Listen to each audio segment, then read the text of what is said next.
मानव इतिहास में इस पृथ्वी पर सबसे पहले यूनिफॉर्म एजुकेशन लागू करने वाले महाराज दशरथ हैं। जैसे इस पृथ्वी पे सबसे पहले यूनिफॉर्म सिविल कोड लागू करने वाले भगवान श्री राम हैं, वैसे ही इस पृथ्वी पर सबसे पहले यूनिफॉर्म एजुकेशन सिस्टम लागू करने वाले राजा दशरथ।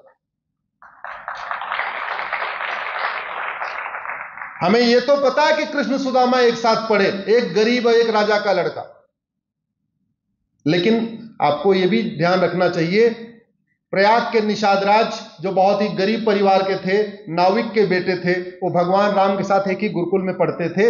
राजा दशरथ के पहले शिक्षा में थोड़ा भेदभाव था, राजाओं के बच्चों का स्कूल अलग होता था, गरीबों के बच्चों का थोड़ा स्कूल अलग होता था, लेकिन राजा दशरथ ने व्यवस्था लागू किया कि नहीं, उस अखंड भारत में पाकिस्तान, बांग्लादेश, भूटान, नेपाल, जहां तक पूरा राजा दशरथ का राज था, पाकिस्तान, अफगानिस्तान, सब कुछ, उसमें समान शिक्षा लागू थी। सबका सिलेबस एक था, सबका करिकुलम एक था, सब बच्चे एक जैसी किताब पढ़ते थे, कोई भेदभाव नहीं पड़ता था। 4 वर्ण थे, जाति तो थी नहीं हमारे देश में, जाति तो अभी 2000 साल पहले आई है, कास्टिज्म और क्रिश्चियनिटी एक साथ में आया है, उसके पहले भारत में कोई जाति थी ही नहीं। तो आज के हजारों साल पहले भारत में समान शिक्षा थी, आज है क्या? जोर से बोलिए जरा। मंत्री और संतरी के बच्चे की किताब एक है क्या? क्लर्क और कलेक्टर के बच्चे की एक किताब है क्या? कप्तान और कांस्टेबल के बच्चे की एक किताब है क्या? मजदूर और मालिक के बच्चे की एक किताब है क्या? अरे जब किताब ही अलग अलग है, उनमें आपस में प्रेम कहां से आएगा? सबकी अलग। सीबीएसई अलग पढ़ा रहा, आईसीएसई बोर्ड अलग पढ़ा रहा है, महाराष्ट्र बोर्ड अलग पढ़ा रहा है, यूपी बोर्ड अलग पढ़ा रहा है, सारे बोर्ड अलग अलग पढ़ा रहे हैं, और जो पढ़ा रहे हैं उसका 90% हमारे जीवन में कोई लेना देना नहीं। Sine square theta plus cos square theta, इसका जो इंजीनियर बनता है उसके तो जीवन में थोड़ा उपयोग है, बाकी इस हॉल में जरा बताइए, आपके जीवन में sine square theta plus cos square theta का कोई यूज है क्या? जोर से बोलिए जरा। A square plus B square बराबर 2ab, आपके जीवन में कोई यूज है क्या? हाँ, कुछ इंजीनियर्स के जीवन में यूज है उसका, और किसी में नहीं। जो हम सबके जीवन में उपयोग होना था वो थी संस्कार विधि। हम सब चाहते हैं सबके बच्चे अच्छे संस्कारी हो, पिता पुत्र का अच्छा संबंध हो, भाई भाई का अच्छा संबंध हो, पति पत्नी का अच्छा संबंध हो, मित्रों का आपस में अच्छा संबंध हो, सब लोग स्वस्थ रहें, सब लोग खुश रहें। आएगा कैसे? इस हॉल में हम बैठे हुए, बहुत सुंदर हाल है आपका, चिंचवाड़ का। यह हाल बताता है इसका आर्किटेक्ट बहुत अच्छा था। यह हाल बताता है इसका इंजीनियर भी अच्छा था। यह हाल बताता है इसका मिस्त्री भी अच्छा था। यह हाल बताता है इसमें सीमेंट वालू भी अच्छा था। और यह हाल बताता है कि पैसा भी ठीक ठाक लगाया गया।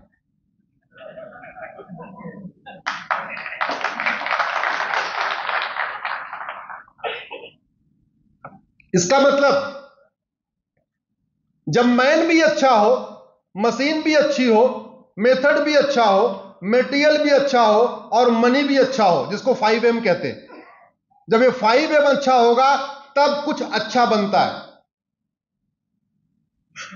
दुर्भाग्यवश हमने अपने एजुकेशन में 5M के ऊपर फोकस ही नहीं किया। हमारी गुरुकुल शिक्षा व्यवस्था इतनी बढ़िया व्यवस्था थी, और जब मैकाले आया तो लिखता है अपनी चिट्ठी में कि 7.5 लाख गुरुकुल चल रहे हैं भारत में। आप लोग सोचते होंगे गुरुकुल में केवल हवन करना सिखाया जाता है, केवल गायत्री मंत्र सिखाया जाता है। नहीं, ऐसा नहीं। एक्चुअल में हमारे देश में 555 मॉडल का सिस्टम था, एजुकेशन सिस्टम। 5 साल का प्राइमरी, 5 साल का सेकेंडरी और 5 साल का ग्रेजुएशन। 5 साल के प्राइमरी में बच्चे को, यानी 5 साल से लेकर 10 साल तक उसको सब्जेक्ट का ज्ञान नहीं देते थे, उसको पहले अच्छा इंसान बनाते थे। शिक्षा व्यवस्था ऐसी थी कि वो शारीरिक रूप से स्वस्थ हो, मानसिक रूप से स्वस्थ हो और चारित्रिक रूप से स्वस्थ हो। इसलिए प्राइमरी में बच्चों के केवल अष्टांग योग पढ़ाते थे, यज्ञ विज्ञान पढ़ाते थे, वेद विज्ञान पढ़ाते थे, योग विज्ञान पढ़ाते थे, स्वास्थ्य विज्ञान पढ़ाते थे। 5 साल तक केवल और केवल महापुरुषों को पढ़ाते थे, वेद पढ़ाते थे, पुराण पढ़ाते थे, भगवत गीता पढ़ाते थे, रामायण पढ़ाते थे, राम के बारे में बताते, राजा दशरथ के बारे में बताते थे, रघुकुल रीत सदा चली आई इसको पढ़ाते थे, वसुदेव कुटुंबकम की भावना उसके अंदर भरते थे, यत्र नारंती पूज्यते रमनते तत्र देवता की भावना भरते थे, नारी का सम्मान करना ये सिखाते थे, इक्वलिटी, जस्टिस, लिबर्टी, फ्रेटर्निटी सिखाते थे, सब कुछ सिखाते थे।